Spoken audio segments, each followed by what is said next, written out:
Antes no Jornal Gente, conosco ao vivo, a ministra do Planejamento, Simone Tebet. Ministra, bom dia, seja bem-vinda. Feliz Dia das Mulheres para a gente. Bom dia a todos os ouvintes da Rádio Bandeirantes. É um prazer nesse dia especial para nós mulheres falar com todo o Brasil através do programa de vocês. E cumprimento todas as mulheres pelo dia, em nome da Thaís e da Sônia.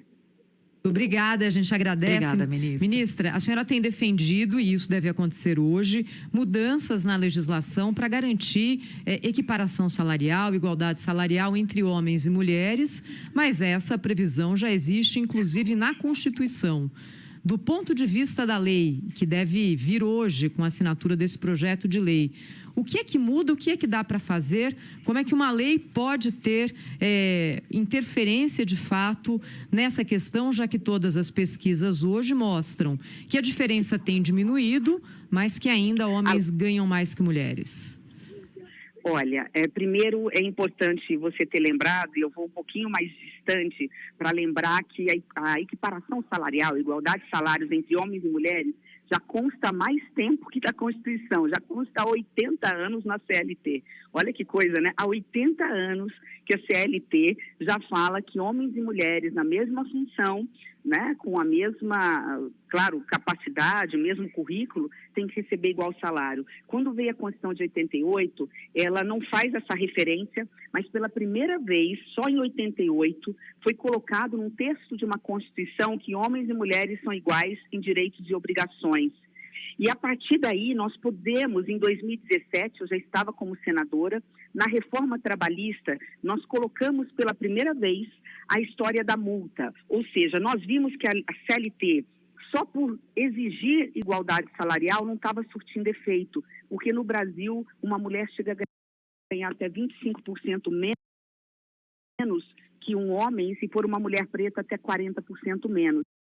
Então, nós colocamos um texto que nós achávamos que seria suficiente, lamentavelmente não é, e no texto acabou sendo alterado, porque era a forma de se chegar a um consenso, estabelecendo que a multa seria de até metade do maior benefício previdenciário, ou seja, seria uma multa de até mais ou menos R$5.000.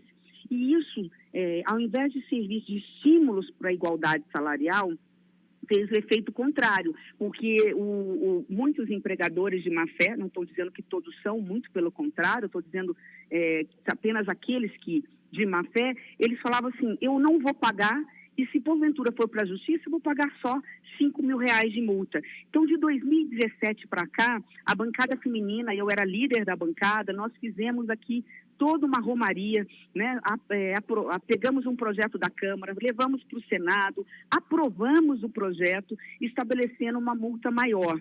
Lamentavelmente, o projeto foi aprovado pela Câmara, foi aprovado pelo Senado, mas o ex-presidente Bolsonaro devolveu o projeto porque alegaram que tinha tido uma irregularidade na votação, aquelas coisas de quando não se quer sancionar um projeto. Ele não teve coragem de vetar o projeto, né, ele poderia vetar e nós derrubaríamos esse veto, e houve esse acordo para devolver. Quando foi na campanha, isso foi uma das promessas, foi um dos compromissos que fiz na campanha, em todos os debates, nas próprios palanques. Quando fui apoiar o presidente Lula, foi o primeiro pedido que fiz a ele. Presidente, está na hora de sairmos na frente, porque esse é um desafio do mundo.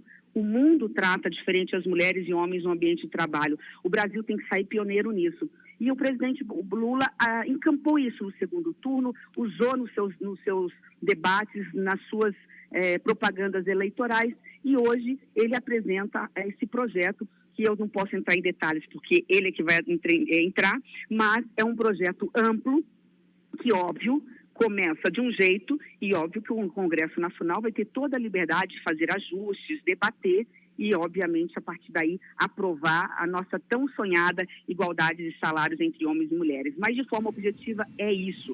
Vai ter que doer no bolso. Se não doer no bolso, infelizmente, nós continuaremos tendo essa injustiça social com as mulheres brasileiras.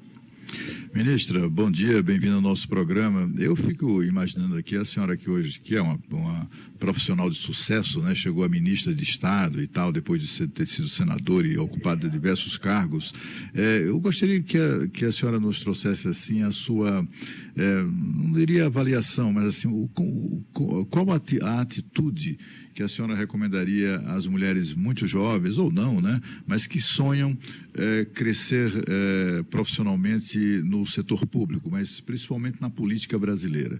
Que tipo de atitude, a senhora, baseado na sua experiência, né, uma experiência de sucesso, evidentemente, o que é que a senhora recomendaria, né, do ponto de vista do comportamento, da atitude da mulher que pretenda seguir, por exemplo, uma carreira como a sua?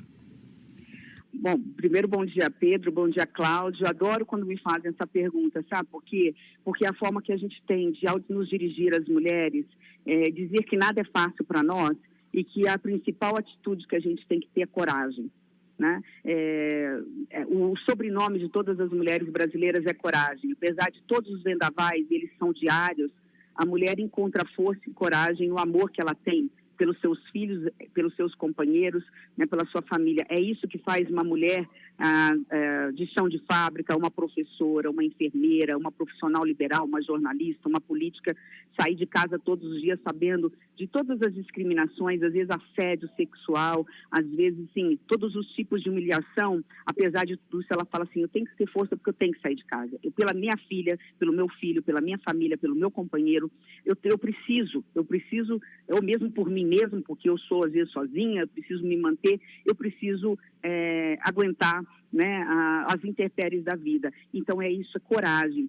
Por que eu gosto dessa pergunta? Porque assim, as pessoas olham para mim e acham assim, poxa, mas uma pessoa de sucesso porque teve oportunidade na vida, pôde estudar, pôde ir para uma universidade, isso é verdade, né? Eu sou uma privilegiada, lamentavelmente, nesse aspecto. O fato de ser uma mulher branca já me coloca numa condição mais favorável, porque, lamentavelmente, a discriminação maior é ainda contra, né, em relação à mulher negra, mas é preciso entender o outro lado. Às vezes que eu mais ganhei foi quando eu perdi na vida. Então, assim, o recado que eu deixo para as mulheres é o seguinte, no mundo ocidental, nós temos mania de só enaltecer o sucesso como se a gente não pudesse ter o direito de errar ou de perder. E é vergonhoso perder. Não é vergonhoso perder. O vergonhoso é estar do lado errado da história, é fazer o que não é certo. Estar do lado certo da história, fazer aquilo que manda os ensinamentos, né, da família, ou mesmo da sua religião, já é por si só, né, um sucesso. Às vezes, repito, o que eu mais ganhei foi quando eu perdi. Eu dou um exemplo que não vou nem dizer aqui o exemplo de ter perdido a eleição e ficado em terceiro lugar na eleição para presidente da República. Quando eu disputei a presidência do Senado, eu sabia que ia perder, a gente sabia que tinha um orçamento secreto, que fazia toda a diferença do outro lado, mas isso exigiu que o presidente do Senado, que é meu particular amigo, e tivemos uma disputa muito saudável, se comprometesse a criar a liderança da bancada feminina. E ele cumpriu depois, eu perdi, ele cumpriu. As meninas se reuniram, as senadoras falaram, não é justo, você tem que ser a nossa líder. Eu virei líder da bancada feminina por ter disputado a presidência do Senado, mesmo sem estar com esse intuito. E o fato de ter se criado a liderança da bancada feminina fez toda a diferença na CPI da Covid. A CPI da Covid é outra, pelo fato das mulheres, das senadoras terem podido entrar na CPI, porque tinha liderança da bancada, então nós pudemos exigir um espaço de fala na CPI, o resto é história, vocês conhecem, sabem o papel valoroso que as mulheres no Senado tiveram na CPI da Covid, né? Nós estamos conversando com a ministra do Planejamento e Orçamento, Simone Tebet. Ministra, aqui é a Sônia Blota, cumprimento a senhora também, né, nesse 8 de março, que é um dia muito importante, é uma data que a gente precisa fazer aí conquistar, né, mais espaço ainda, olhar para trás, para os avanços, mas também seguir na trilha aí para que a gente consiga essa igualdade tão almejada. E hoje mais cedo, ministra, eu trouxe uma pesquisa do Sebrae que fala sobre a mulher que está se tornando dona de negócios no Brasil, mas também traz um reflexo da mulher trabalhadora. As mulheres no nosso país... Cortou um pedaço. Eu repito. Congresso teve um pequeno corte aqui. Tá bom, então vamos voltar a falar. Que eu dizia que uma pesquisa do Sebrae fala sobre as mulheres de sucesso, né, como donas de negócios, e também sobre as trabalhadoras. E o reflexo que a pesquisa detecta sobre as trabalhadoras é que elas ainda são muito sobrecarregadas com tarefas domésticas. E isso pode prejudicar no avanço profissional. O que a política pública pode fazer hoje pelas mulheres para que essas tarefas de casa, coisas que são culturais, que é ser mãe, ser dona de casa, enfim, às vezes muitas são mães solteiras, mas precisam avançar aí no mercado de trabalho. Qual é a política pública? O que se espera hoje dos governos, tanto dos municípios, dos estados, como do governo federal, ministra? Bom, você tocou no assunto que você já deu uma parte da resposta, Sônia, quando falou que é uma questão cultural. Que bom que agora esses meninos estão sendo educados, diferentemente das nossas mães, que sempre educaram os seus filhos a respeitar as mulheres, mas não tinham, assim, essa capacidade de ampliar o debate, de falar desculpa que aqui está muito barulho, que a gente vai começar aqui a sessão. Mas não tinham esse diálogo mais aberto com os seus filhos, diferente. Nós agora, como mães, já fazemos isso com os nossos filhos. Então, é uma questão cultural que está sendo mudando rapidamente. Hoje você vê jovens de 30 anos, pais que ajudam em casa, ajudam com os filhos, isso está mudando. Mas é preciso, você falou e foi feliz, que políticas públicas acelerem esse processo. Há várias ideias, como, por exemplo, a questão da licença parental, a licença maternidade, depois se estender por mais pelo menos 1 mês, 2 meses, para que os homens possam entrar com essa licença, ou mesmo a licença de 4 meses poder ser dividida, os 2 primeiros meses para a mulher e os 2 últimos meses para os homens, se assim for um interesse do casal. Há uma série de avanços nesse sentido, de políticas públicas que precisam, obviamente, de debate com a sociedade, de audiências públicas, mas é algo que a bancada feminina no Congresso Nacional tem debatido e tem discutido. E qualquer sugestão é mais do que bem-vinda. Ministra Simone Tebet conversando com a gente ao vivo. A gente está percebendo que vai começar uma sessão em que a ministra vai participar lá no Congresso Nacional. A última pergunta da minha parte aqui, ministra, para a gente encerrar nesse Dia Internacional da Mulher. Quais são os obstáculos, né, que a mulher encontra para participar de uma maneira mais ativa na política? A gente tentou aí, de alguma forma, colocar regras. Vimos em eleições passadas que laranjas foram colocadas para que os políticos tivessem acesso ao dinheiro dos partidos, que era restrito ali à cota das mulheres. Quais são esses obstáculos que a senhora enxerga que precisam ser enfrentados para a gente ter uma participação mais ativa das mulheres, sem esses arranjos aí, esses conchavos que, vez por outra, vêm ao noticiário? Nesse ponto nós avançamos muito. Há 8 anos atrás, os tribunais fizeram o dever de casa que o Congresso não teve a coragem de fazer. Nós éramos 30% de mulheres candidatas, né, e não tínhamos 30% de tempo de rádio e televisão. Nós tentamos aprovar um projeto de lei, não passou. O Superior Tribunal Eleitoral acabou batendo o martelo, virou jurisprudência e, portanto, agora é regra. Nós temos o mesmo tempo de rádio, de televisão e de fundo partidário eleitoral, que proporcionalmente 30% que os homens. Isso fez toda a diferença.